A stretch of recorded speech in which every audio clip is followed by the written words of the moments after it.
এরপরে প্রিয় ভাই, কাবার কিছু ফজিলত আমরা জানবো। এই কাবা ঘরের আল্লাহ তাআলা অনেক ফজিলত দিয়েছেন। এক নম্বর ফজিলত হলো এই কাবাকে আল্লাহ তাআলা বরকতময় করেছেন, মানুষের হেদায়েত বানিয়েছেন, হেদায়েতের জরিয়া বানিয়েছেন, এবং এটাকে আল্লাহ তাআলা নিরাপদ স্থান হিসেবে নির্ধারিত করে দিয়েছেন। সুবহানাল্লাহ। ইন্না আউওয়ালা বাইতি উবদিআ লিন-নাসি লাল্লাযী বিবাক্কাতা মুবারাকান ওয়া হুদাল লিল আলামিন। রব্বুল আলামিন বলেন, সর্বপ্রথম এই ঘর নির্মাণ করা হয় মানুষের হেদায়েতের জন্য, বরকতের জন্য। যেই ব্যক্তি এখানে যাবে অবশ্যই ব্যক্তি বরকত থেকে খালি হবে না। সুবহানাল্লাহ বলি ভাই, এখানে যেই ব্যক্তি যাবে বরকত থেকে সে মাহরুম হবে না। ফিহি আয়াতুন বাইয়িনাতুন মাকাম ইব্রাহিম, সেখানে রয়েছে মাকাম ইব্রাহিম, অনেকগুলো নিদর্শনের মধ্যে অন্যতম একটি মাকাম ইব্রাহিম।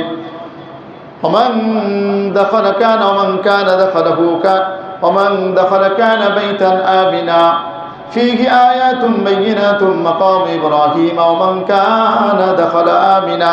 যেই ব্যক্তি এখানে প্রবেশ করবে ওই ব্যক্তি নিরাপদ হয়ে যাবে। সুবহানাল্লাহ। যেই ব্যক্তি এখানে প্রবেশ করবে ওই ব্যক্তি নিরাপদ হয়ে যাবে, ওই ব্যক্তির আর কোনো টেনশন থাকবে না, কেউ ওই ব্যক্তির প্রতি জুলুম করবে না। ওমান দাখালাহু কানা আমিনা, যে ব্যক্তি ওখানে প্রবেশ করবে আল্লাহ তাআলা হারাম করে দিয়েছেন যে এখানে কোনো জুলুম করা যাবে না, সব ধরনের জুলুম নিষেধ। ওয়ালিল্লাহি আলান নাসি হজ্জুল বাইতি মান ইসতাতাআ ইলাইহি সাবিলা, যেই ব্যক্তি এখানে যাইতে সক্ষম হবে, যার পথ নিরাপদ হবে, আল্লাহর সন্তুষ্টির জন্য ওই ব্যক্তির জন্য হজ পালন করা ফরজ করা হয়েছে। সুবহানাল্লাহ। আল্লাহ তাআলা এই আয়াতের মাধ্যমে হজ ফরজ করেছেন। যেই ব্যক্তির ওখানে যাওয়ার জন্য পথ নিরাপদ হবে, সার্বিক বিষয় ওই ব্যক্তি আল্লাহর সন্তুষ্টির জন্য ওই ব্যক্তির জন্য হজ করা ফরজ, জীবনে একবার। তো এই আয়াতের মাধ্যমে জানলাম আল্লাহ তাআলা এখানে মানুষের জন্য এই কাবা ঘরকে বানিয়েছেন বরকতময়, নিরাপদ স্থান, এবং এবং এখানে যে ব্যক্তি যাবে সব ধরনের জুলুম থেকে মুক্ত থাকবে। তো এখানে দেখেন বাক্কা শব্দ ব্যবহার করেছেন। বাক্কা মানে হলো এই মক্কার একটি নাম, অথবা এই মক্কার প্রাচীন নাম বাক্কা।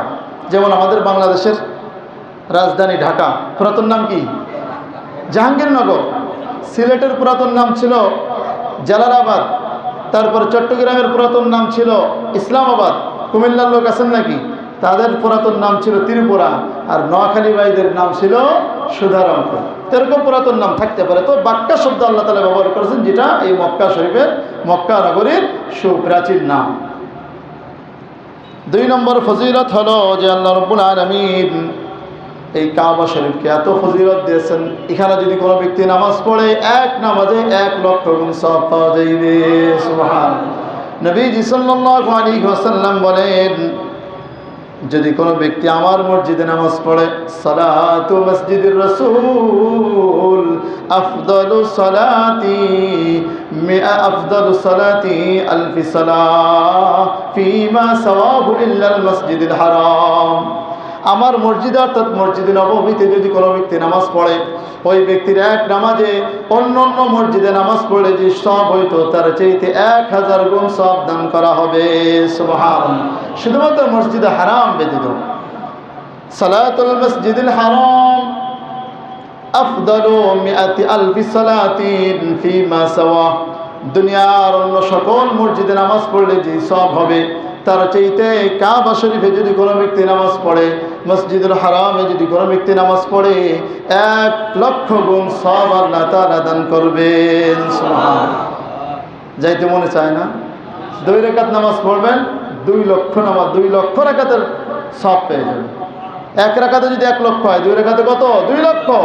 এখন আপনি হিসাব করে দেখেন এখানে কি পরিমাণ সওয়াব কামানোর জায়গা।